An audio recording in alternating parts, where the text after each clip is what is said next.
네, 같이 우리 함께 말씀을 나누도록 하겠습니다.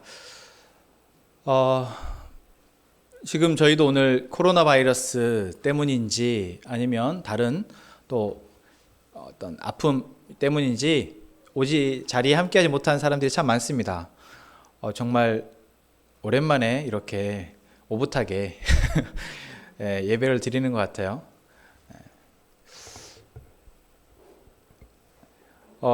예배를 몇 명이 드리냐는 사실 그렇게 중요하지 않은 것 같습니다. 몇 명 예배를 드리냐 보다 그 예배가 하나님께 드려지는 진정한 예배냐 그렇지 않느냐 그게 중요한 것 같아요. 그래서 사실 지난 수요일도 그렇고 오늘 예배도 그렇고 이 코로나 바이러스 때문에 이 어수선한 이 분위기 속에서 예배를 드려야 되느냐 말아야 되느냐 저도 고민을 했을 거고 여러분들도 고민을 하셨을 텐데 내가 드릴 수 있는 상황이면 드려지는 것이고 그렇지 못하면 못 드리는 겁니다. 그러나 우리는 감사하게도 예배를 드릴 수 있는 상황 또한 마음임을 참 감사하게 여깁니다. 그래서 저희가 오늘 이 예배 자리에 앉게 하신 하나님에게 감사드리고요.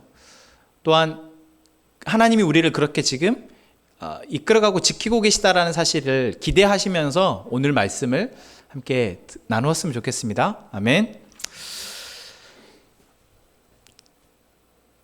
여러분들 하루에 핸드폰 또는 TV를 어느 정도 보신가요? TV 뉴스나 또 인터넷 뉴스나 핸드폰으로 또 정보를 어느 정도 여러분들이 습득하는 시간이 어느 정도 되시는 것 같습니까? 특히 요즘처럼 어떤 큰 이슈가 있는 코로나 바이러스라는 것의 이슈, 이건 또 건강과 직결되는 문제이고 또 광주에 코로나 바이러스 확진자가 있고 그것이 조금 오랜 시간 동안 그 사람들이 활보하다 보니까 두려움에 휩싸여져 있는 이런 시국에 우리가 정보를 안 들을 수는 없죠. 어떠신가요? 저는 이제 저의 상황만 저만 생각을 해보니까 여러분들 아까 이야기를 나누실 때 아마 그런 이야기들이 조금 나눠졌을 텐데 여러분들이 생각할 때 내가 지금 휴대폰을 붙들고 있는 시간이 이전보다 조금 더 많이 또는 뉴스를 보거나 하는 시간이 좀 더 많아지셨으리라 생각합니다. 그렇죠? 우리가 필요한 정보들을 얻기 위해서 사람들의 이야기를 듣거나 또는 휴대폰으로 뉴스를 찾아보거나 또는 요즘에는 유튜브라는 엄청난 매체가 있어서 내가 필요한 정보에 대해서 동영상으로 또 다 찾아서 볼 수 있는 그런 시대에 있어 내가 조금만 관심이 있고 필요하다고 여기면 수많은 정보들을 들을 수 있는 그런 상황 가운데 있습니다. 그래서 제가 여러분들에게 첫 번째 드렸던 질문이 여러분 내가 살아가기 위해서 지금 우리는 수많은 판단들을 하고 살아가는데 그 판단의 근거가 지금 무엇이냐라는 겁니다. 판단의 근거가 사람의 말이냐 또는 그 사람이 어떤 사람이냐 그 판단의 근거가 어떤 나의 들어왔던 지식이냐 아니면 지금 뉴스에서 나오고 있는 어떤 정보냐 그냥 우리가 그냥 정보를 습득하고 판단하고 살아가 버리는 것이 아니라 이 시간 우리가 한번 내가 지금 얼마나 많은 정보들을 습득하고 있고 그 정보에 따라서 내가 어떻게 판단하고 있는지를 한번 돌아보는 시간이 되었으면 좋겠다라는 겁니다.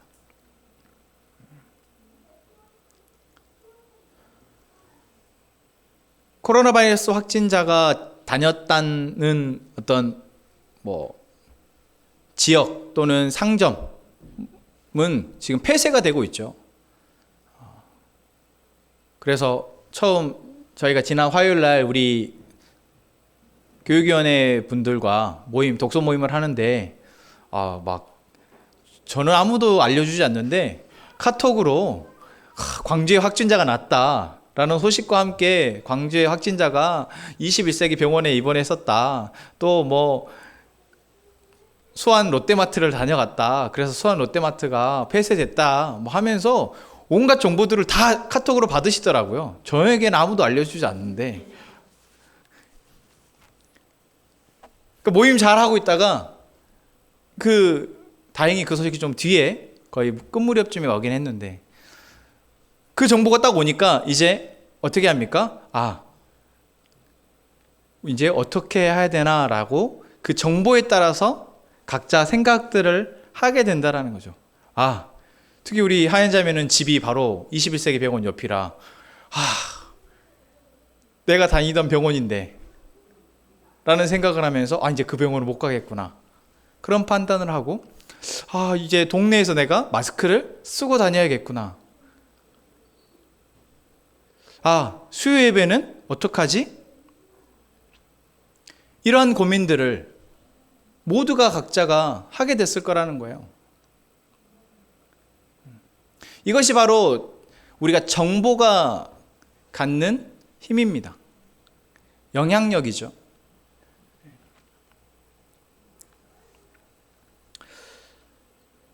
우리가 수많은 정보들 속에서 우리의 삶을 판단해 가면서 살아가고 있는데, 우리가 정말 많이 성숙한 사람이라면 모르겠지만, 우리는 아직 대부분 성숙의 과정을 밟아가고 있고, 세상적으로든 영적으로든 밟아가고 있기 때문에 사실 우리에게 들려지는 정보들에 대해서 우리가 정말 지혜롭게 판단하며 살아가는 것이 아직은 부족한 사람들인 것은 확실합니다. 그것은 여러분뿐만 아니라 저도 마찬가지입니다. 그래서 수많은 정보들을 들을 때 우리가 분별해서 들어야 할 것은 맞죠. 지금도 계속 우리가 가짜 뉴스에 대한 이야기들이 많이 나오죠. 확인되지 않은 뉴스들이 너무나도 무분별하게 들려오기 때문에 내가 가짜 뉴스인지 모르고 그 가짜 뉴스에 따라서 어떤 행동들을 판단을 했다면 그것은 잘못된 행동이 될 것입니다. 그런데 우리는 하루를 살아가면서 또는 일주일을 살아가면서 많은 그런 잘못된 판단들을 하면서 살아간다는 것입니다. 그것이 단순히 그냥 이런 일회성의 어떤 문제라면 괜찮겠지만, 내 인생의 방향을 결정하는 문제, 또는 내 인생에서 중요한 어떤 선택을 하는 문제라면, 지난 시간에 우리가 이야기했듯이 그것은 정말 신중해야 된다는 것이죠. 신중하다는 것은 무엇입니까?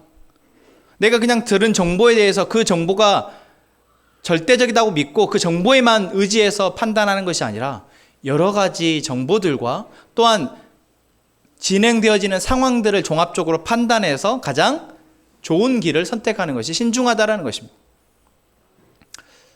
묻겠습니다. 여러분은 신중한 편이십니까? 스스로 좀 그렇게 생각하시나요? 그러면 여러분들이 신중하다고 생각할 때 여러분들이 습득하는 정보들은 어떤 종류의 정보들입니까?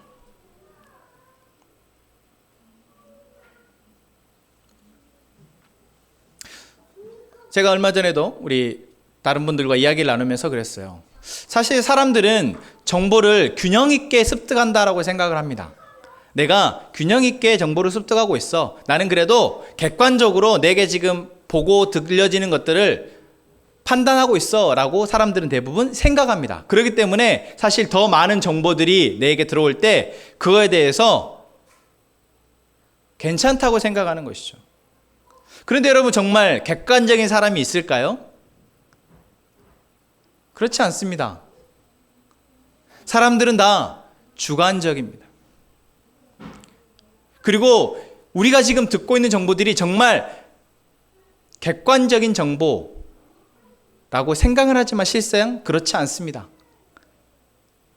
요즘 뉴스에서 많이 나오죠. 사람들이 요즘 정치 뉴스든 경제 뉴스든 어떤 분야에 있어서 내가 더 관심이 가고 더 잘 쉽게 이해되고 들리는 쪽, 또 마음이 끌리는 쪽의 이야기들을 계속 듣게 된다는 것이죠. 그걸 보고 우리는 뭐라고 얘기합니까? 편향된다라고 얘기해요. 그것은 잘못된 것이 아니라 내가 편향됐다라고 인식을 하고 균형을, 중심추를 조금 맞추는 그런 자세가 필요한데 대부분 자기가 편향됐다라고 생각하지 않는다라는 거예요.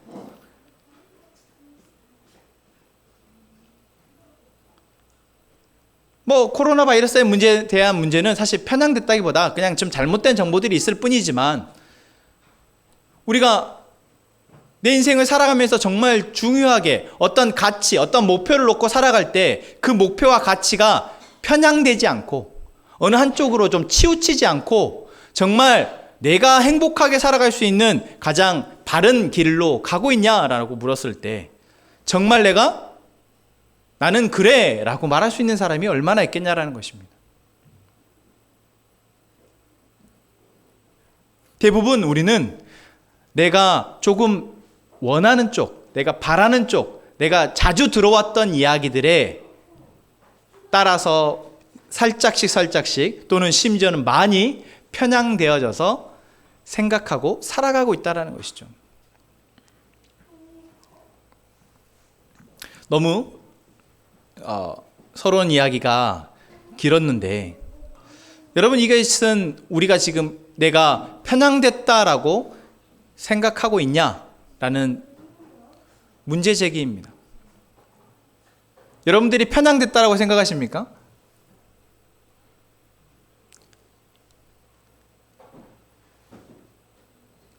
저는 정치적으로 약간 편향됐습니다. 저는 경제관념에 있어서도 약간 편향됐습니다. 제가 생각하는 정치, 제가 좋아하고 선호하는 정치의 부류의 사람들을 보면 한쪽 부류에 있는, 대부분 한쪽 부류에 있는 사람들입니다. 또한 경제정책이나 경제 분야에 있어서도 제가 관심 있게 보거나 또는 지지하게 되는 경제정책이나 경제 활동들은 어느 한쪽 부류로 모여 있습니다. 사람들과의 관계도 그렇습니다. 제가 좋아하는 사람들이 분명합니다.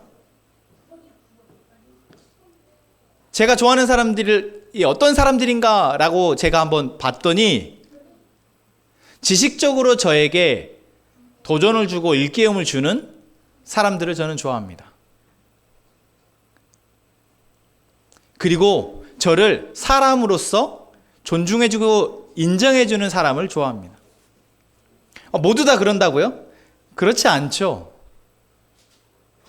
사람과의 관계에 대해서 모든 사람이 다 그렇게 누군가에게 진심 어린 마음으로 가르침을 주려 하고 누군가의 관계를 진심으로 사람 대 사람으로 관계를 맺으려 하는 사람들이 대부분입니까? 그렇지 않죠. 근데 저는 그렇더라는 겁니다. 그래서 제가 자주 만나기를 원하고 만나는 사람들은 대부분 그런 사람들입니다. 저는 이렇게 편향되었습니다. 편향됐다라는 것은 사실 그렇게 나쁜 표현은 아닙니다. 그리고 모든 사람이 다 편향되었습니다. 이 세상에 사는 모두는 편향되었어요. 그렇다면 우리는 이렇게 편향돼서 살아가는 삶의 모습이 그 끝에 어떤 것이 있냐라고 우리는 물어야 한다는 것이죠. 내가 정치의 어떤 한 편을 택하고 경제의 한 편을 택하고 또 내 사람과의 관계의 한 편을 택하고 또는 내 지식의 어느 한 편을 택해서 내가 계속 그 선택하며 나아가는 그 길의 끝에 무엇이 있냐라는 겁니다.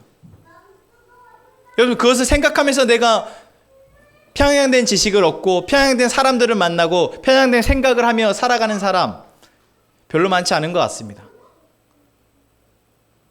그런데 우리는 생각해야 합니다. 내가 지금 가는 길의 끝이 어디인지, 내가 계속해서 이스라엘 사람들의 이야기를 듣고 여기에서 정보를 얻어가는 것의 그 끝이 무엇인지 여러분 우리는 물어야 한다는 것이죠. 오늘 시편 1편의 이야기는 사실 그 이야기입니다. 시편 1편은 극명하게 편향된 두 부류의 사람을 이야기합니다. 1절 보면 뭐라고 얘기하고 있습니까? 복 있는 사람이라고 얘기합니다. 그리고 1절에는 또 복 있는 사람과 대척점에 있는 사람들을 뭐라고 표현하고 있습니까? 악인 또는 죄인 또는 오만한 자라고 이야기합니다. 여러분 어느 쪽으로 편향되기를 원하십니까? 여러분 뭐라고 여러분들이 불려지기를 원하세요? 뭐 100명이면 100명 다 그럴 거예요. 뭐 조커는 악인이 좋으려나요? 조커가 누군지 아시는군요. 전 영화는 보진 않았지만 사실 그냥 삶을 살아가다 보면 다른 사람들이 나에게 저 사람 참 좋은 사람이야. 저 사람은 참 나쁜 사람이야. 저 사람은 진짜 악해. 오만한 사람이야. 라고 평가를 듣게 되는 것이지만 아마 대부분의 사람은 자기가 복 있는 사람이 되기를 원하고 자기가 좋은 사람이 되기를 원할 겁니다. 그러면 우리는 어떻게 해야 되겠습니까? 그쪽으로 편향되게 그쪽의 이야기를 듣고 그쪽의 사람들을 만나고 그 편을 택하여 살아가는 사람이 되어야 한다는 것이죠.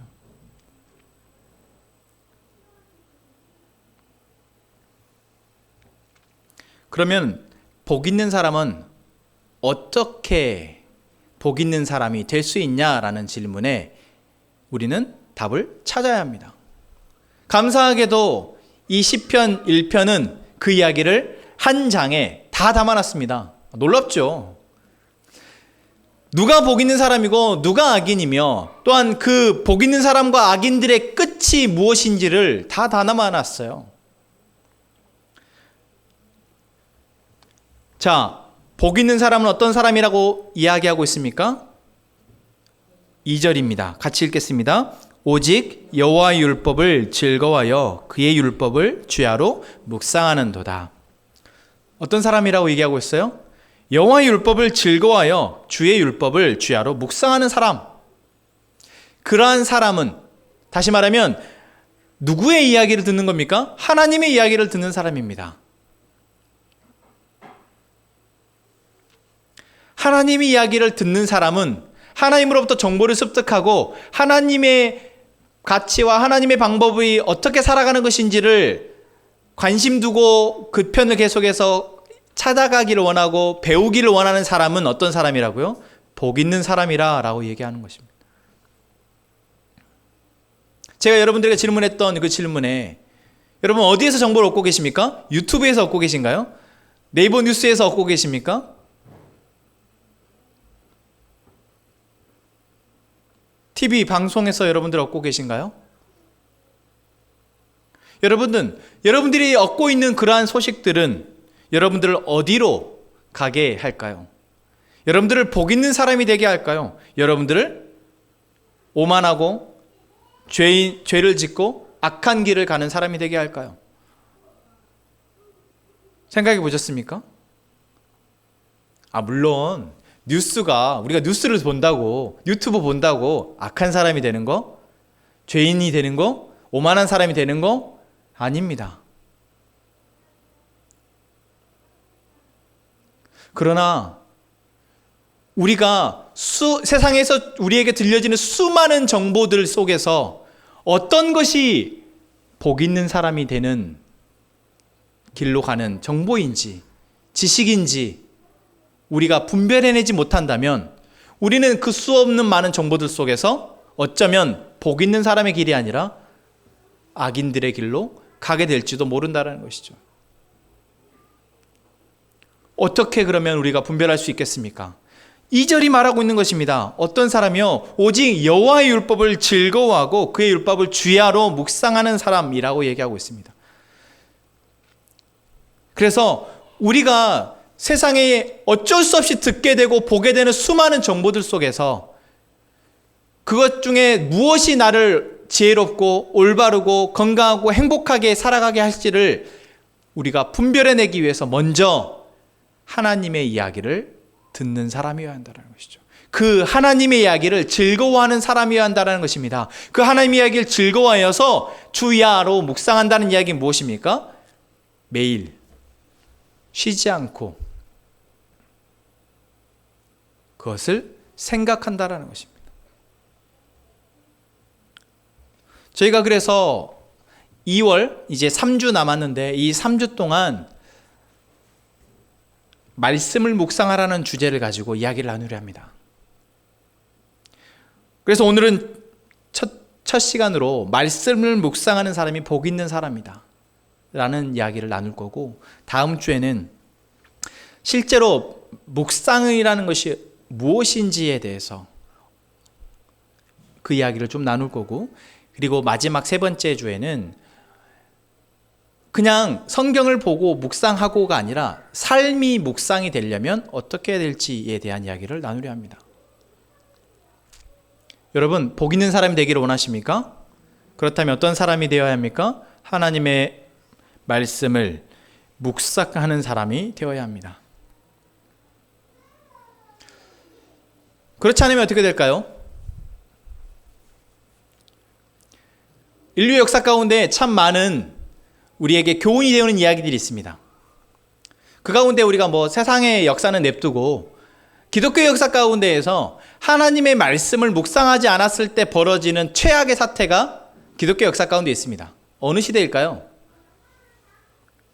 중세 시대입니다.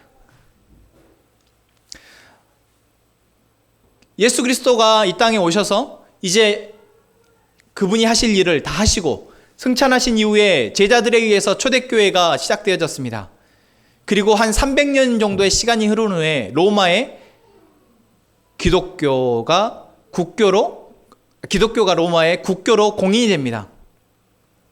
그때부터 시작된 종교의 이 찬란한 꽃을 피웠던 그 시대, 긍정적인 의미로는 찬란한 종교의 꽃, 기독교의 꽃이 피었다라고 말하지만 부정적인 의미로는 그 시대가 암흑의 시대라고도 이야기합니다. 분명 너무나 많은 교회들이 생겨났습니다. 유럽의 전역에 교회들이 생겨났고, 그리고 그 교회들은 세상에 어마어마한 영향력을 끼쳤습니다. 왕과 황제와 동급으로 교황이 인정을 받고 권위를 나타냈던 시대이니까요. 그렇게 수많은 주의 종들, 사제라고 불려지는 종들이 각 지역마다 있었습니다. 교회도 있고 주의 종들, 리더들도 있는데 그 시대를 암흑의 시대라고 말합니다. 왜 그럴까요?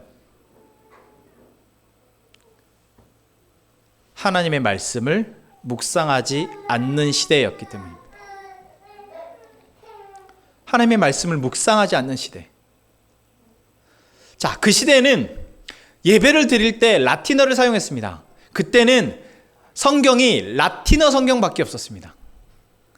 우리는 사실 라틴어를 잘 모르니까 딴 나라 말인가 보다 하지만 라틴어는 세계에 존재하는 언어 가운데에서 가장 난해하고 어려운 언어라. 좀 좋은 표현으로 하면은 약간 고상하고 유식해 보이는 언어. 그리고 라틴어는 해석하기가 참 어려운 언어입니다. 그런데 성경이 그 라틴어로 쓰여졌습니다. 원래는 성경은 히브리어와 헬라어로 써져 있었죠. 근데 그 히브리어와 헬라어였던 성경을 라틴어로 번역을 하고, 이제 기독교가 발흥하는 시대에는 모든 성경이 다 라틴어로 쓰여져 있었고, 또한 라틴어로 예배를 드렸습니다. 그런데 그 시대에 사람들이 쓰는 언어는 무엇이었을까요? 영어, 불어, 이탈리아어, 독어. 그러니까 교회는 그 시대의 사람들이 쓰지 않는 언어로 예배를 하고 쓰지 않는 언어로 성경이 쓰여져 있는데 그것을 아무도 이상하게 여기지 않았다라는 것입니다. 아무도 쓰지 않는 언어로 성경책이 쓰여져 있으니 사람들이 성경책을 읽을 수 있었을까요? 아닙니다. 그리고 성경책을 읽는 것 자체를 금지했습니다. 웃기죠? 성경책을 읽지 못하게 했어요. 제가 책에서 보니까 어떤 일까지 있었냐면, 주기도문에 대해서 한 가족이 자기 자녀들에게 주기도문을 가르치고 하려고 했더니 그 가족을 불경죄로 모두 다 참수했다고 합니다. 어떤 시대인지 이해가 되신가요? 하나님에 대해서 더 알아야 할 하나님의 백성들이, 하나님의 말씀을 더 묵상하고 그 말씀이 우리에게 어떤 이야기를 주는지를, 내 삶에 어떤 교훈을 주고 내 삶을 어떻게 살아가게 되는지를 가르침에 따라서 살아가야 될 하나님의 백성들이 하나님의 말씀을 전혀 볼 수 없었다라는 것입니다. 오직 교황에 의해서 정해진 메시지만이 각 교회들에서 다 흘러가고 있었습니다. 그것도 알아들을 수 없는 말로. 정말 재밌지 않아요? 제가 여기서 여러분, 영어는 좀 하실 수 있는 분들이 있을 테니까, 제가 여기서 라틴어로 전혀 알아들을 수 없는 말로 여러분 앞에서 설교를 하고 있다면 여러분 그 배를 나오실 수 있겠습니까? 그런데 그게 수백 년 동안 교회 안에서 행해졌던 일이었습니다. 그래서 어떻게 되었습니까? 교회가 부패하고 성직자들이 부패하고, 부패한 교회와 성직자들을 아래에서 신앙생활하는 일반 백성들은 하나님을 오해하고, 수많은 악을 교회가, 하나님을 믿는 사람들이 행하는 가장 비극적인 시대가 되고 말았습니다.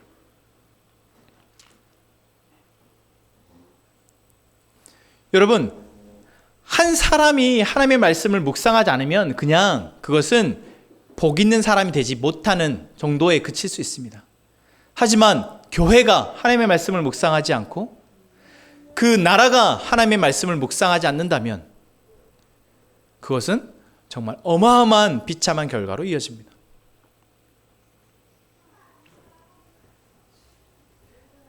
그것은 기독교의 역사가 보여주고 있습니다.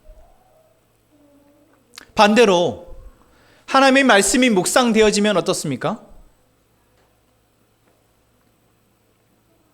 하나님의 말씀이 묵상되어지면 한 개인이 그 말씀의 묵상되어짐을 통해서, 그 묵상함을 통해서 주어지신 하나님의 마음과 하나님의 뜻을 통해서 그 사람의 삶이 바뀌어집니다. 여러분, 이것은 제가 이미 경험한 바이고 우리 가운데 이미 이것을 경험한 분들도 있을 것입니다. 내가 그냥 나에게 들려지는 수많은 세상의 정보 가운데에서 거기에 맞춰서 나의 삶을 판단하고 선택하며 살아갔던 나와, 이제 하나님이 나에게 뭐라고 말씀하신지를, 나의 삶에 대해서 어떻게 말씀하신지를 듣고 거기에 따라서 나의 삶을 판단하고 살아가는 내가 어떻게 달라지는지를 이미 경험한 사람들이 우리 가운데는 있습니다. 여러분, 한 개인이 그렇게 달라지는 변화가 있는데 그 개인들이 모여있는 교회가 그렇게 말씀을 묵상하는 교회라면 그 마을이, 그 나라가 그렇다면 어떨까요? 제가 중세시대에 라틴어로 성경이 되어지고 라틴어로 예배드림을 통해서 정말 비극적인 비참한 일들이 일어났다고 말씀드렸습니다. 근데 그때 딱 한 사람이 그것에 대해서 문제의식을 느끼고 성경을 독일어로 번역합니다. 그 사람이 바로 종교개혁자 마틴 루터입니다. 마틴 루터가 우리가 하나님의 말씀을 몰라서, 말씀이 뭐라고 말씀하시는지를 몰라서 이런 일들이 일어나는구나 라고 생각하고 독일어로 성경을 번역을 했고, 그 일로 말미암아 지금 우리는 이렇게 하나님의 말씀을 마음껏 읽고 듣고 묵상할 수 있는 시대를 살게 된 것입니다. 그 마틴 루터가 성경을 일반인들이 쓰고 읽는 독일어로 번역하니 사람들이 성경에 하나님이 뭐라고 말씀하신지를 듣고 깨달아서 자기의 삶을 이제 말씀으로 살아가기를 시작했습니다.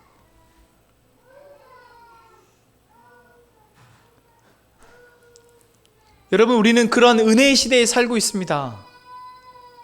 그런데 여러분, 우리가 말씀을 묵상하라는 이야기를 어떻게 인식합니까? 하나님의 말씀을 듣고 그 말씀을 깨달아, 그 말씀에 깨달아진 반대로 살아가자라는 이야기를 들었을 때 우리가 어떻게 느낍니까? 부담스럽게 여깁니다. 말씀이 어렵습니다 라고 이야기합니다. 말씀을 뭐라고 말씀하시는지는 알겠는데 그렇게 말씀대로 살아가는 것이 참 어렵습니다. 그렇게는 못 살 것 같습니다. 라고 이야기합니다. 여러분 정말 그렇습니까?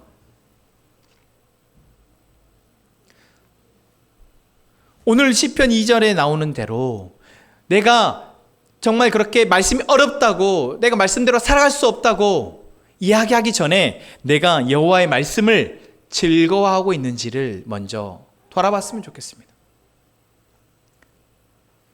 루터가 처음 독일어로 성경을 번역했을 때 그 독일어로 번역된 성경을 읽었던 그때 그 독일 사람들을 생각해 보십시오. 그때 그들이 성경책을 읽게 되었을 때 어땠을까요? 아, 이것이 하나님의 말씀이구나. 하나님의 말씀이 뭐라고 얘기하고 있지? 아, 근데 너무 어렵다. 아이, 못 읽겠다. 라고 그들이 덮어서 먼지만 쌓이게 집에다 놔뒀을까요? 아니요. 그랬다면 지금의 기독교의 역사가 이렇게 진행되어지지 않았을 것입니다. 그들은 그들이 읽게 된 그 하나님의 말씀을 너무나 귀하게 여겼고 그 말씀을 읽으면서 잘 모르는 부분도 있고 깨달아질 수 없는 부분도 있지만 자기들에게 보여지고 들려지고 깨달아지는 것에 대해서 너무 기쁘게 여기고 감사하게 여기면서 들려지는 대로 살아내었습니다. 유럽만 그렇습니까? 우리나라도 그렇습니다. 여러분, 우리나라가 세계 기독교 역사 가운데 유일한 나라입니다. 무엇으로 유일한지 아신가요? 선교사가 우리나라에 들어오기 전에 먼저 성경책이 우리나라에 있었습니다. 놀랍죠? 모든 나라는 다 선교사들이 성경책을 들고 우리나라에 왔는데 우리나라만 유일하게 선교사들이 오기도 전에 이미 성경책을 보고 있었던 사람들입니다. 우리나라가 중국에 가서 유학을 하던 사람들이 있었고 중국에서 유학을 하면서 하나님의 말씀을 접한 사람들이 이 말씀, 이 하나님 우리나라 민족들에게도 우리 백성들에게도 들려주고 싶다라는 간절한 바람에서 그들이 중국에서 성경을 한국어로 번역을 하고 그리고 우리나라 사람들이 중국에서 먼저 성경책을 들여왔습니다. 그들은 선교사가 오기도 전에 먼저 하나님의 말씀을 읽었고 그들이 뭘 알았겠어요. 그러나 그들은 그저 이것이 하나님의 말씀이라고 여기고 귀하게 여기고 그 말씀을 읽는 것을 즐거워하며 아무도 가르쳐주지 않는 그 시대에 하나님의 말씀을 묵상하였다라는 것입니다. 그래서 선교사들이 들어와 보니 이미 하나님의 말씀을 읽고 묵상하고 즐거워하는 하나님을 예배하는 사람들이 있는 걸 보고 깜짝 놀란 나라가 바로 우리나라입니다. 그 영향이 무엇입니까? 현재 우리는 그 하나님의 말씀이 우리나라에 들어와서 하나님의 복음이 우리나라에 들어와서 짧은 시간 안에 우리나라가 급속도로 발전하였다는 것을 우리는 이미 알고 있고 그것을 누리고 있습니다. 그러한 은혜 가운데, 그러한 은혜의 과정 가운데 살고 있는 우리가 하나님의 말씀을 즐거워하지 않고 내가 말씀을 읽게 되고 듣게 되는 것을 감사히 여기지 않고 그 말씀을 주야로 묵상하기는커녕 일주일에 한 번 예배를 듣는 것으로 내 할 바 다 했다라고 생각한다면 여러분 그것은 어떻게 평가할 수 있을까요?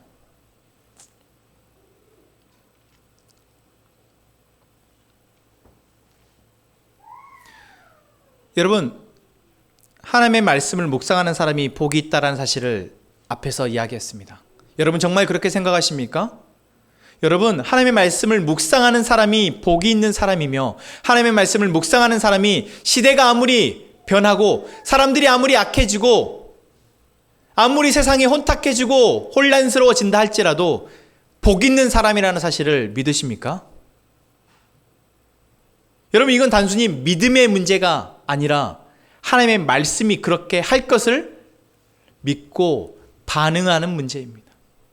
내가 말씀을 묵상했을 때 말씀을 즐거워하고 그 말씀을 주야로 묵상했을 때 내가 그러한 삶을 살아가는 진짜 복 있는 사람이 될 수 있다는 것을 믿을 때 그렇게 말씀을 묵상할 때 우리의